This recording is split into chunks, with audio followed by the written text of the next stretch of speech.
Nauzubillahi minasyaitonirrajim. Bismillahirrahmanirrahim. Assalamualaikum warahmatullahi wabarakatuh.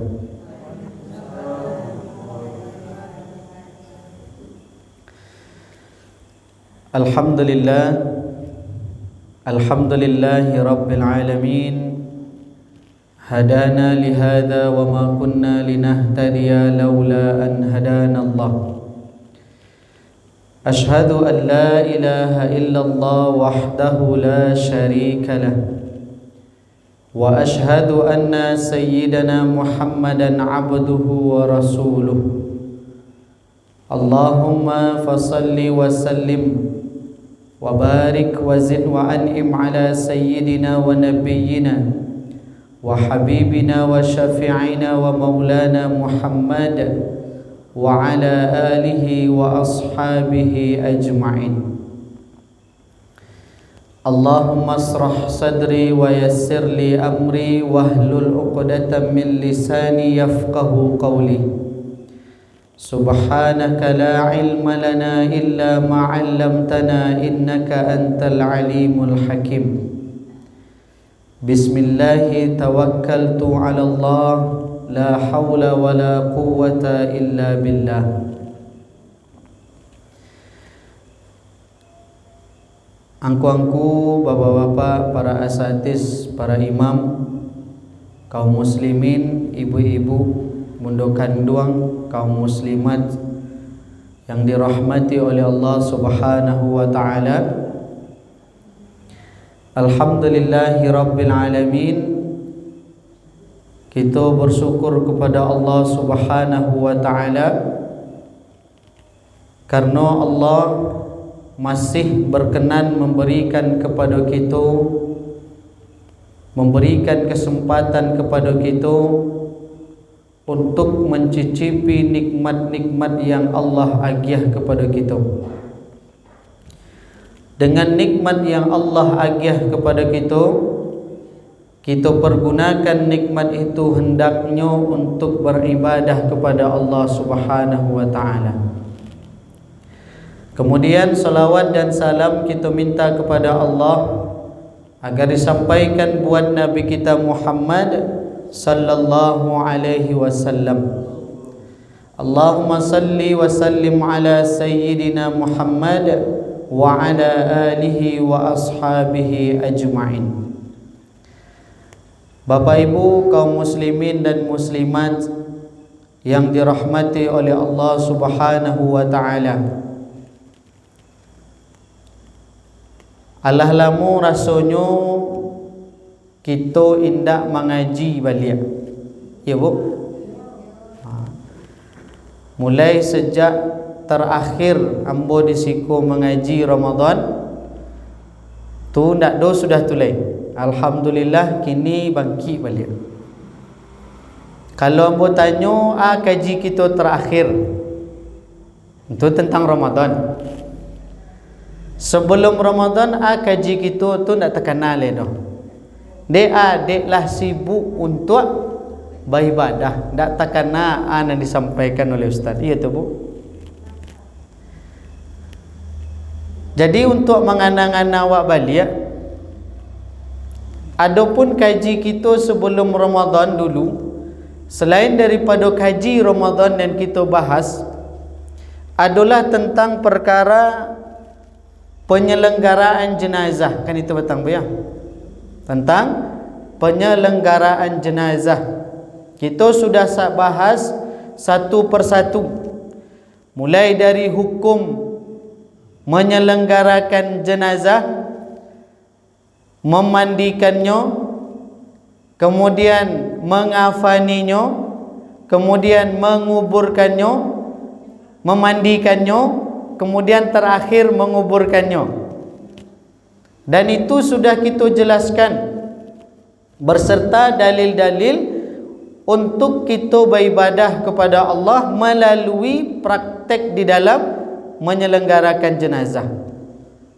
Kemudian Bapak Ibu yang dirahmati Allah Subhanahu wa ta'ala, kita pada kesempatan yang berbahagia akan membahas satu yang paling penting Satu di antara yang paling penting di dalam penyelenggaraan jenazah. Karena sama-sama kita ketahui Bapak Ibu yang dirahmati Allah,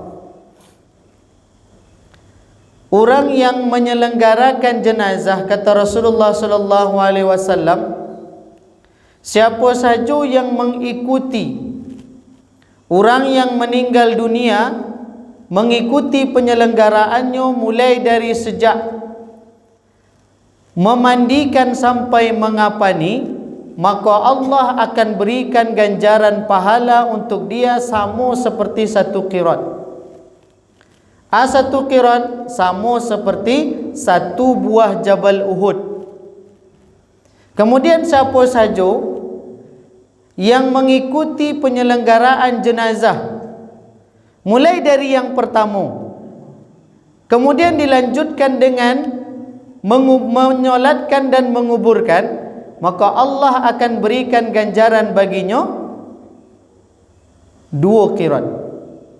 Maka berada dewa 2 Jabal Uhud dalam satu hadis. Tapi dalam satu hadis yang lain digabung kedua-duanya. Digabung. Kaum muslimin yang dirahmati oleh Allah Subhanahu wa taala, maka dalam hal menguburkan jenazah, mulai dari menggali kuburan, membuat lahat, kemudian anan harus kita lakukan selama penguburan itu dilaksanakan. Kadang-kadang kita cari Bapak Ibu yang dirahmati Allah Subhanahu wa taala, ketika kita sudah sampai di kubur, maka kita kadang-kadang lupa entah lalai. Lupa mengamalkan adab-adab ketika kita berada di dalam kuburan. Maka kaum muslimin yang dirahmati Allah Subhanahu wa taala, maka kesempatan yang berbahagia kita akan membahas tentang beberapa anjuran yang mesti kita lakukan yang berkaitan dengan kubur. Berkaitan dengan kubur. Kaum muslimin yang dirahmati Allah Subhanahu wa taala, kalau perkara kubur yang disenangi oleh Rasulullah sallallahu alaihi wasallam adalah kubur yang punya lahat, atau kubur yang punya lahat. Jadi kubur yang tidak punya lahat, seperti kubur yang digali di tengahnya, kaum muslimin yang dirahmati Allah Subhanahu wa taala, bukannya tidak boleh, tapi punya syarat. Selama tidak ada syarat iko, kaum muslimin yang dirahmati Allah, maka harus pakai lahat. Iko dalam kitab I'anatul Talibin dan di dalam kitab Minhaj. Disampaikan kaum muslimin yang dirahmati Allah harus pakai lahat kubur. Karena itu adalah perintah dari Rasulullah sallallahu alaihi wasallam, sebagaimana hadis dari Amir bin Sa'id. Kata beliau, "Alhidu li lahdan." Kata beliau, berikan kuburanku itu punya lahat. Jadikan kuburku itu punya lahat. Jadi kaum muslimin yang dirahmati Allah Subhanahu wa taala, tetapi kalau seandainya kubur itu tidak memungkinkan pakai lahat, Ustaz, yang tidak memungkinkan, contohnya tanah pakuburan tu adalah tanah bancah. Tahu bu bancah? Tanah tak beraya dulu. Kalau ya beraya seketik lah, tapi tak terkanang dah. Ya, kayak di Lasi itu ada daerahnya bancah, bahkan dinamakan dengan daerah bancah. Karena memang dalam sawah di sinan, maka digalilah kuburan di sinan. Ketika digali dibuatlah di sini nak akan mungkin doh. Bako nanti itu taramnya ke bawah beko. Taram le tu. Robohnya ke bawah beko. Maka bolehlah dibuat di sini memakai lubang di tengah. Jadi Bapak Ibu yang dirahmati Allah, tapi kalau seandainya tanahnya liat, tanahnya karih, kira-kira ndak akan ada memberi mudarat kepada kubur, maka boleh, maka harus dijadikan lahat. Dijadikan lahat. Jadi kaum muslimin yang dirahmati Allah Subhanahu wa taala, kemudian ketika kita meletakkan jenazah, yang kedua Bapak Ibu, ketika kita meletakkan jenazah itu adalah perempuan, maka usahakan, dianjurkan untuk menutup wajahnya. Ya Bu, dianjurkan untuk menutup wajahnya. Tapi kalau laki-laki dianjurkan terbuka. Bagaimana nanti itu perbedaan laki-laki terletak pada auratnya. Terletak pada auratnya. Makanya Bapak Ibu yang dirahmati Allah, walaupun oranglah meninggal dunia, tetap kita harus menghormatinya. Tetap kita harus menghormatinya. Dulu pernah kita sampaikan Bapak Ibu yang dirahmati Allah, ketika kita memandikan jenazah, injan sampai nampak aurat dengan orang lain, ajnabiyahnya, kecuali yang muhrimnya saja. Makanya dalam fikih dijalihkan bahawa yang berhak memandikan jenazah kalaunya laki-laki adalah laki-laki yang qarib dengan inyo. Itu yang pertama dulu. Anaknya, cucunya, kesialah pokoknya bagian dari laki-laki. Kalau ndak ada nak mampu rangkul Bapak Ibu yang dirahmati Allah, maka boleh sahabatnya yang amanah boleh. Tapi kalau ndak amanah ndak boleh. Baku nanti itu Ustaz, karena mungkin di tubuh jenazah tadi ada aib yang wajib ditutup. Karena Bapak Ibu yang dirahmati Allah, orang yang memandikan jenazah muncuangnya ndak boleh ember. Itu boleh ember. Sadoka masuk. Sadoka keluar. Ananda pe keluar. Kamu pernah membaca satu buku Bapak Ibu. Buku penuh dengan hikmah. Buku tu ciri-ciri orang jahil adalah ketika nyo dapik satu kata, makanya sampaikan kata tu. Itu ciri-ciri orang jahil Bapak Ibu. Ciri-ciri orang jahil. Dapiknya satu kata, nyo sampaikan ke orang. Itu orang ciri-ciri orang jahil. Jadi Bapak Ibu yang dirahmati Allah Subhanahu wa taala, walaupun jenazah sudah meninggal dunia, di inyo punya kehormatan. Bahkan Bapak Ibu yang dirahmati Allah, seluruh binatang yang berdarah ketika nyo mati makonyo najis. Najis. Kecuali anak Adam. Kecuali anak Adam. Jadi Bapak Ibu yang dirahmati Allah, nampak ibu mancing mati. Nampak macam ibu jenjeng ikunya keluar sampai ke halaman dibuang. Ibu cuci tangan ibu, langsung makan banyak. Kecuali yang dak berdarah. Contoh yang dak berdarah, masuk nyamuk ke dalam sambawa. Nyamuk apa? Masuk nyamuk ke dalam sambawa. Kawak buang sambatun. Batin dak? Nyamuk tu nak najis. Kalau masuk kunci ke dalam tu, masuk yang berdarah ke dalam tu, buang najis jadinya Bapak Ibu. Makanya kecuali anak Adam. Makanya Bapak Ibu, ketika Bapak Ibu selesai memandikan jenazah, selesai mencaliak jenazah, contoh tanya kalau Ustaz, kalau kami Bu bersobok dengan sahabat yang lah meninggal dunia, itu dibuka tabir penutup wajahnya, kemudian dicium, kami basuh bibir kami beliau. Dibasuh Bu. Kita aku sampai di rumah Bu basuh ada tombol dong. Kita cium ambo punya nenek meninggal dunia, ambo buka tabirnya Bapak Ibu, diciumkan niangnya. Itu sunat Bapak Ibu. Sunat. Bagaimana itu Abu Bakar melakukan itu Bapak Ibu. Ketika Rasulullah sallallahu alaihi wasallam meninggal dunia, maka Rasulullah maka Abu Bakar Siddiq mengunjungi Rasulullah, maka Rasulullah dicium oleh Abu Bakar Siddiq. Sunat tu Bapak Ibu. Makanya ketika takziah tu Bapak Ibu caliak wajah jenazah tu, cium. Kalau nyo laki-laki minta ampun ke nyo. Minta ampun ke Allah atas dosa-dosanya. Kalau nyo padusi bentun lo. Sampai di rumah ndak mencalik mai ada. Paya kau bila nyo meninggal. Salah sebenarnya itu Bapak Ibu. Ustaz menyalahkan kami semua. Indah, itu yang terjadi. Harusnya payah kasinan dulu, payah kat jenazahnya dulu, buka tabirnya, minta ampun ke Allah atas dosanya.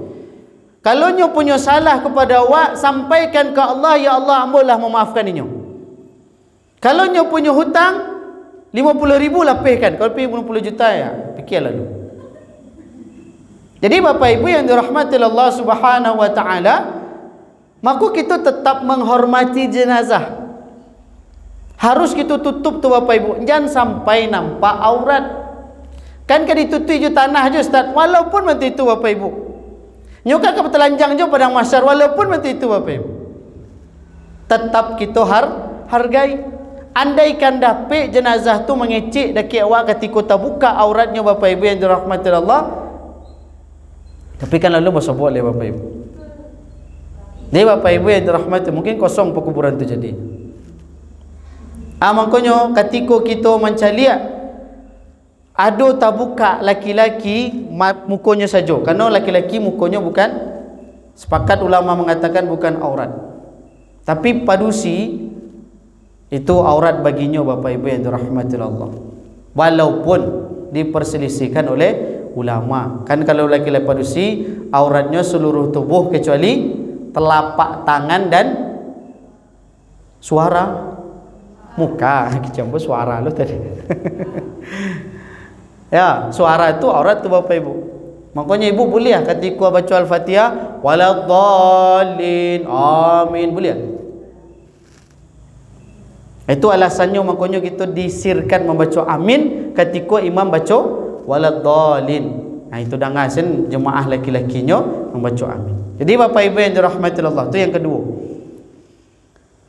Yang ketiga Bapak Ibu yang dirahmati Allah Subhanahu wa taala, dalilnya nanti di dalam hadis Imam Al-Baihaqi. Yang kedua tu Bapak Ibu kata beliau, fajazaba thawb minal qabri wa qala inna ma yusna'a hadha bin nisa. Maka padusi ketika nyo di dalam kubur, maka harus ditutup wajahnya. Tutup wajahnya. Ditutup wajahnya. Jadi kalau ibu-ibu besok meninggal, ibu ya, meninggal apa sankan nak? Ambo besok meninggal tutup wajah ambo ni. Pasanan kanak ke cucu. Makanya Bapak Ibu sunat bagi kita untuk meninggalkan pasan wasiat. Kan itu kata Allah. Jadi ada seorang santri kita Bapak Ibu bertanya, Ustaz, hukum wasiat? Hukum berwasiat? Maka kita cari bukunya, ternyata dianjurkan sunat muakkad. Sunat muakkad. Tapi kalau seandainya memang itu hutang, wajib diwasiatkan. Kalau hutang, wajib diwasiatkan. Dan wasiat wajib dilaksanakan. Hadi Bapak Ibu yang dirahmati Allah. Kemudian yang ketiga, kuburan itu dianjurkan, disunatkan, ditinggikan sajangka. Tak lebih daripada itu dah. Tak lebih daripada itu. Tinggi sajangka. Maku ambil jangka awak, jangka aku punya. Nak jangka kapal tu kan maku. Tinggi sikunya Bapak Ibu yang dirahmati Allah Subhanahu wa taala. Tinggi gonjongannya punya. Nama siku Ustaz. Namanya tanah yang tinggi itu. Tak boleh lah tinggi mana tu. Tak boleh lah tinggi mana. Sebagian ulama mengatakan Bapak Ibu yang dirahmati Allah, makruh hukumnya makruh hukumnya meninggikan lebih daripada itu, karena hukumnya sunat. Maka lawan dari sunat makruh. Kalau seandainya tinggi daripada itu, apalagi tembok. Sebagian ulama mengatakan tembok haram, sebagian ulama makruh. Kenapa? Mubazir. Ancak disedekahkan harago keramik tu ke fakir miskin, niatkan ke orang yang lah meninggal. Ya bu ya. Jadi ulama siswa Bapak Ibu yang dirahmati Allah Subhanahu wa taala itu selalu menekankan kepada kaum muslimin, kalau dapat daripada mubazir, maka sedekahkan pitih untuk pembangun kuburan awak tadi untuk kaum muslimin. Aduh, je pahalanya Bapak Ibu yang dirahmati Allah. Aku dipagar lo. Pagar sebalik. Bukannya aku melarang Bapak Ibu, tapi makruh. Kalau makruh siu-siu kerajua Bapak Ibu. Siu-siu. Kira-kira gunanya tu Bapak Ibu yang dirahmati Allah, meninggikan kuburan tu sampai setinggi-tinggi langit itu Bapak Ibu. Gunanya nak nampak orang sat. Nanti insyaAllah kita bahas Bapak Ibu, kalau ada seketik waktu kita nanti, hal-hal yang dilarang di dalam kubur. Membangunnya salah satunya Bapak Ibu. Kemudian menulis-nulis dari kuburan itu Bapak Ibu. Jadi Bapak Ibu yang dirahmati Allah Subhanahu wa taala, maka ketika kita meninggikan kuburan tadi Bapak Ibu yang dirahmati Allah, maka kita rubahlah itu. Kita ukurlah setinggi jangkauan sajalah tu. Tak usah tinggi mana. Tak usah tinggi mana. Karena dulu pernah disampaikan oleh guru kita Bapak Ibu ketika mengajarkan tentang jenazah itu dalam kitab I'anatul Talibin, beliau sampaikan bahawa ndak boleh kuburan niku diparancak dibangun. Karena beko kaum muslimin ko kan kambang. Kan kambang ya ndak Bu? Kambang. Beko kalau seandainya kuburan ko lah dipermanenkan sadonyo, lah dibatukan sadonyo Bapak Ibu yang dirahmati Allah, kamaju orang ka membek surau leh. Kamaju orang ka membek rumah leh. Itulah panuh di kuburan sedunia kali Bapak Ibu. Ibu ya. Lah takwi min orang ka solat ka surau ka masjid. Dia ada banyak kuburan di tepi labuah. Makanya Bapak Ibu yang dirahmati Allah Subhanahu wa taala, kalau bisa injan di tembok. Kalau bisa injan di. Ustaz, kami untuk mengenang orang-orang yang lah meninggal dunia, silahkan Bapak Ibu yang dirahmati Allah. Silahkan Bapak Ibu yang dirahmati Allah. Kinilah keren orang Bapak Ibu. Tak di tembok le doh. Batu dia gi kerikil. Nanti ada Bapak Ibu, dia gi kerikil boleh. Dia tehnya. Dia gi kerikil boleh Bapak Ibu yang dirahmati Allah. Dan ikut diamalkan oleh sahabat Nabi. Dipakaikan kerikil di atasnya, tapi tidak di tembok permanen seperti yang kita cari zaman kini Bapak Ibu. Dagelah batu, kok batu bata di sampingnya. Di Bapak Ibu yang dirahmati Allah Subhanahu wa taala, karena kata Rasulullah sallallahu alaihi wasallam,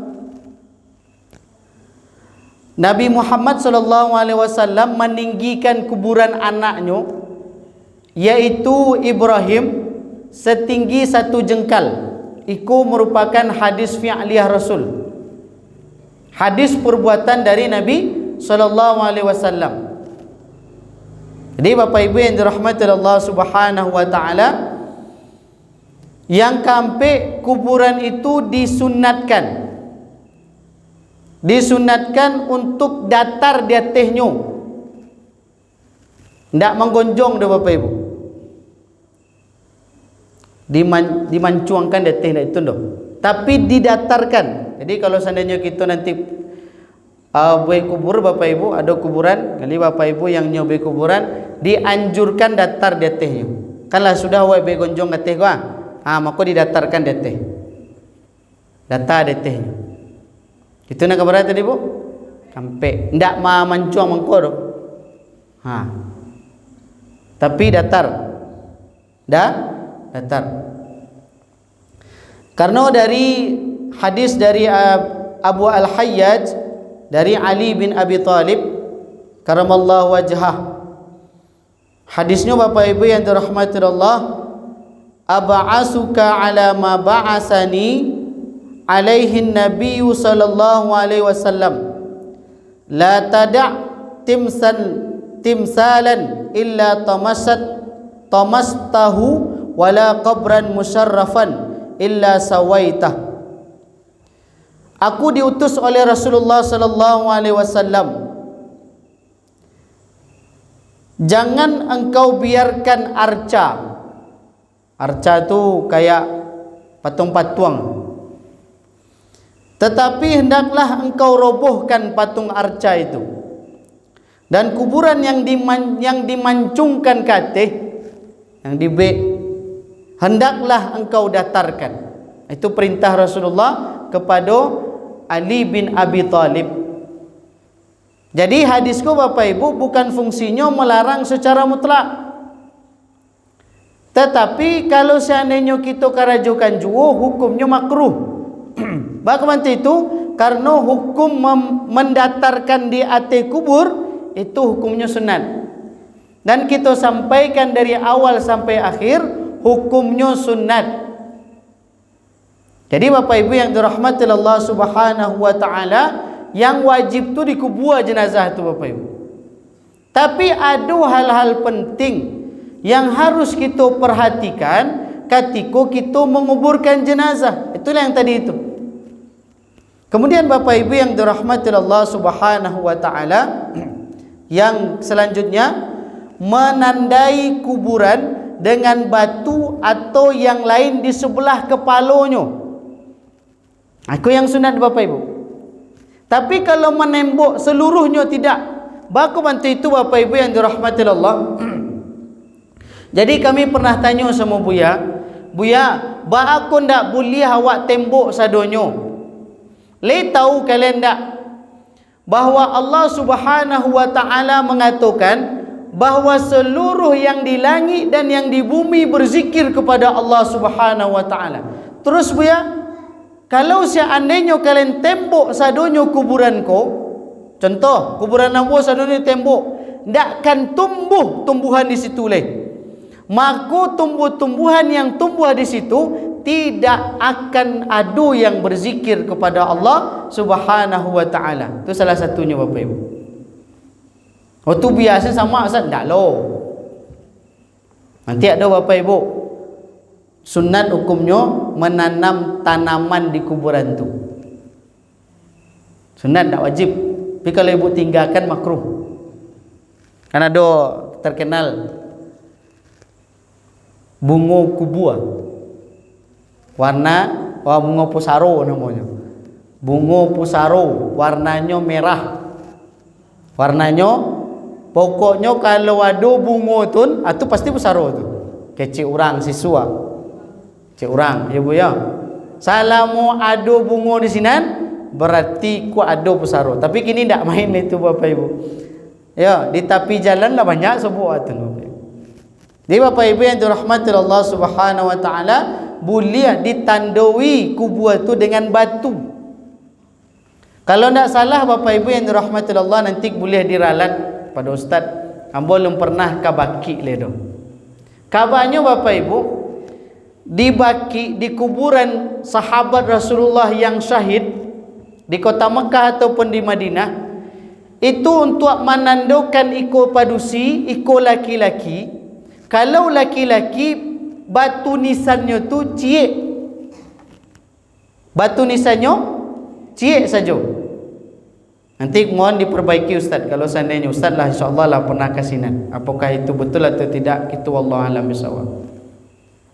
Sedangkan yang padusi dibek dua batu nisannya.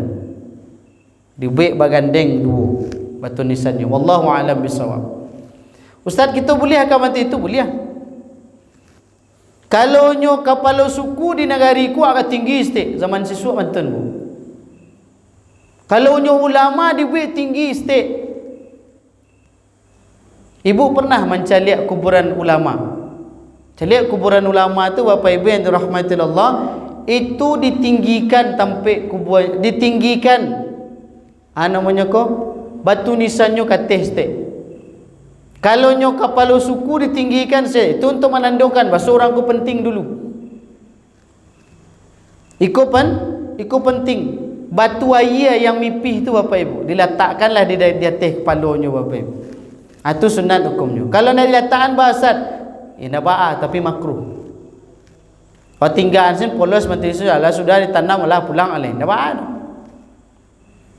Tapi menandakan iku kubur Bapak Ibu yang dirahmati Allah, nak tahu orang mana ke dipijak, mana indak, mana ke didudukan, mana indak.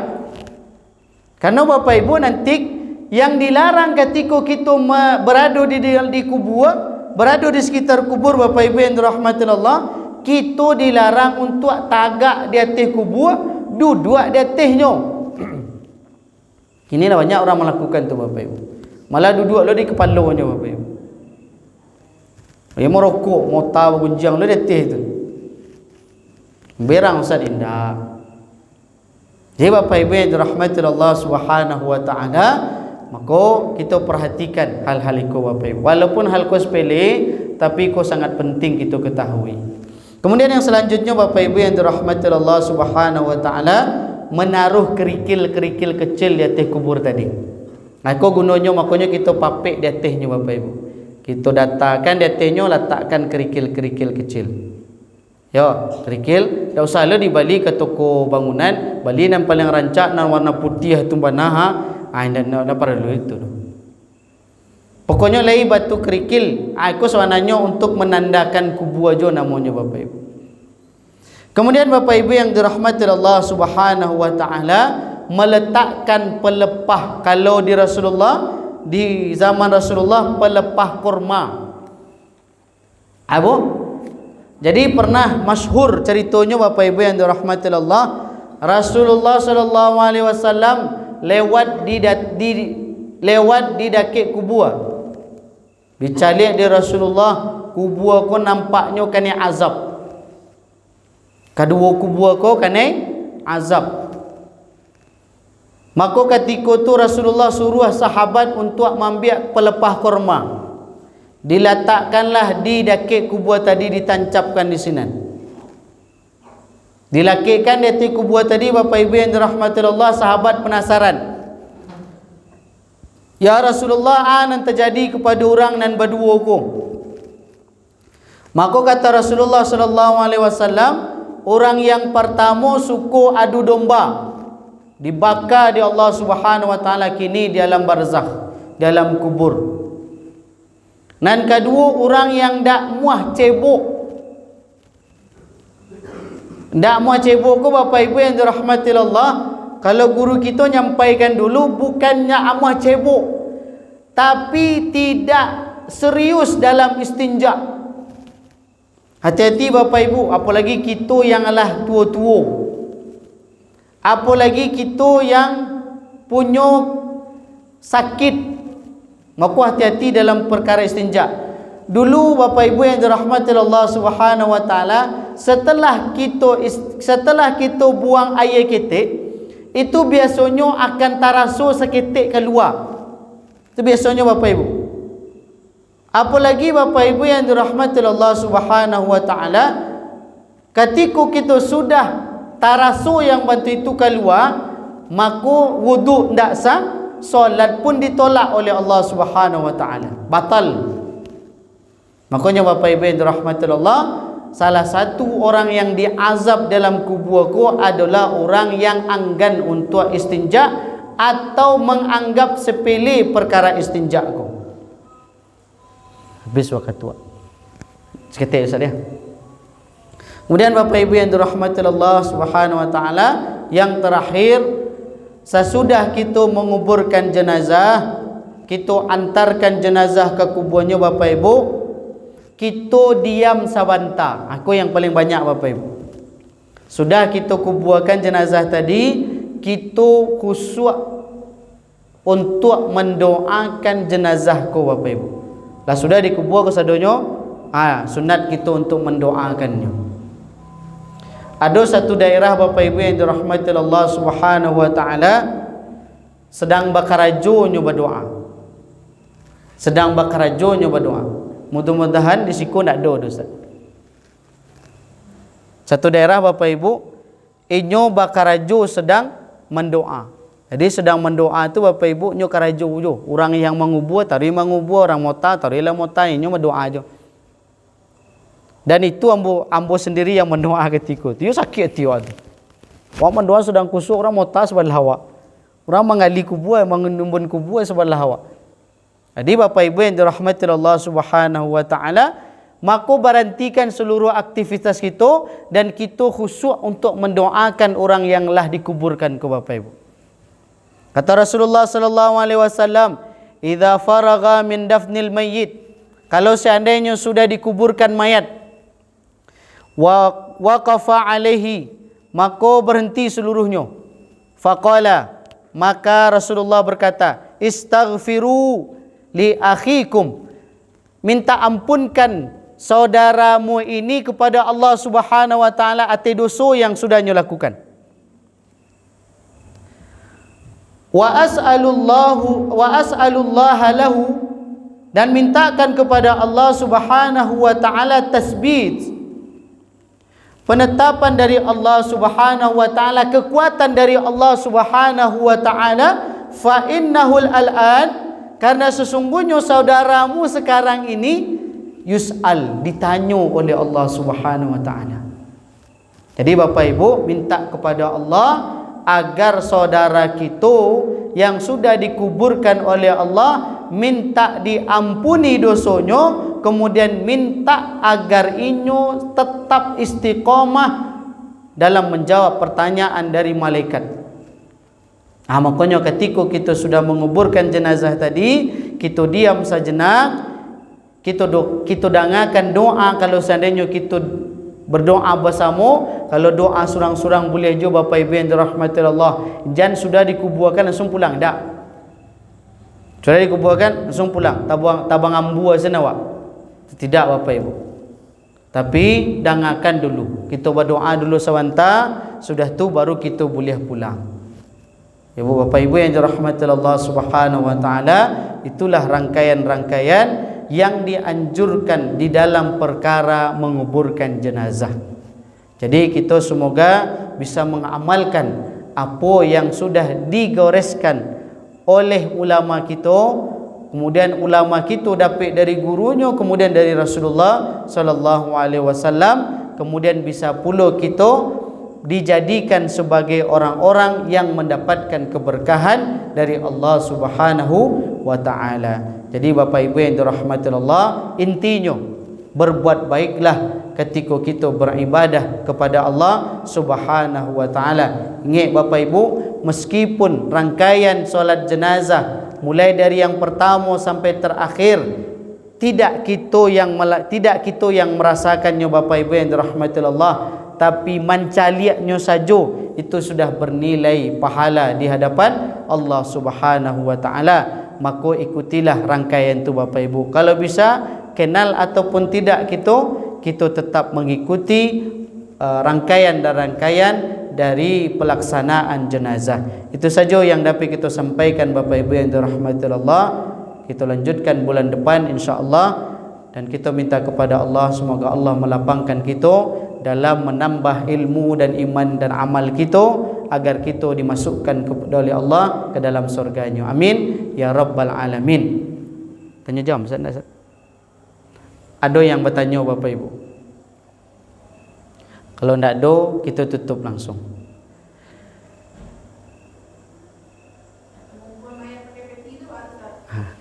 Pakai peti. Jadi Bapak Ibu, dulu pernah kita sampaikan perkara menguburkan dulu. Ba'a menguburkan pakai peti. Dan jadi konsepnya mentiko Bapak Ibu. Orang dikuburkan tidak pakai peti, tapi pakai lahat. Tidak pakai peti, pakai lahat kosong. Tapi ba'a kalau seandainya pakai peti, itu yang tadi, darurat. Kalau seandainya lah darurat boleh. Bahkan Bapak Ibu yang dirahmati Allah, awak detik kapal awak. Detik kapal berbulan-bulan. Kalau siswa Bapak Ibu, kalau orang detik kapal aku kan berbulan-bulan, semua jawab. Kalau orang kini kan lah rancak kini. Berbulan-bulan detik kapal meninggal awak Bapak Ibu. Maka boleh opsi dua Bapak Ibu. Boleh dinantikan darat sampai, atau boleh dimasukkan ke dalam peti, digantung dengan batu barik, kemudian dicampakkan ke dalam laut. Boleh Bapak Ibu. Yang mana ibu pakai terserahlah. Ditunggu dulu, ditunggu busuk jenazah waktu. Kalau pakai peti di darat Bapak Ibu yang dirahmati Allah Subhanahu wa taala, kalau inyo baraya satu. Kedua, kalau seandainya nyo punya penyakit yang bisa menular kepada orang lain, itu baru boleh pakai peti. Contohnya lah COVID lah contohnya. Iya bu, serius. Pokoknya itulah, ada penyakit yang bisa menular seperti sakit kulit, maka boleh kita pakai peti. Tanamlah je peti itu Bapak Ibu. Tapi selama masih dalam keadaan normal, jenazah ko normal, keadaan tanahnya pun normal, maka boleh kita pakai seperti yang normal loh. Itu ya. Jadi boleh pakai peti asalkan ada syarat. Jadi Bapak Ibu yang dirahmati Allah, itu saja Bu. Wallahu a'lam bishawab. Ada yang tanya lagi Bu? Itu saja, kita tutup. Subhanakallahumma wa bihamdika asyhadu an la ilaha illa anta astaghfiruka wa atubu ilaik. Assalamualaikum warahmatullahi wabarakatuh.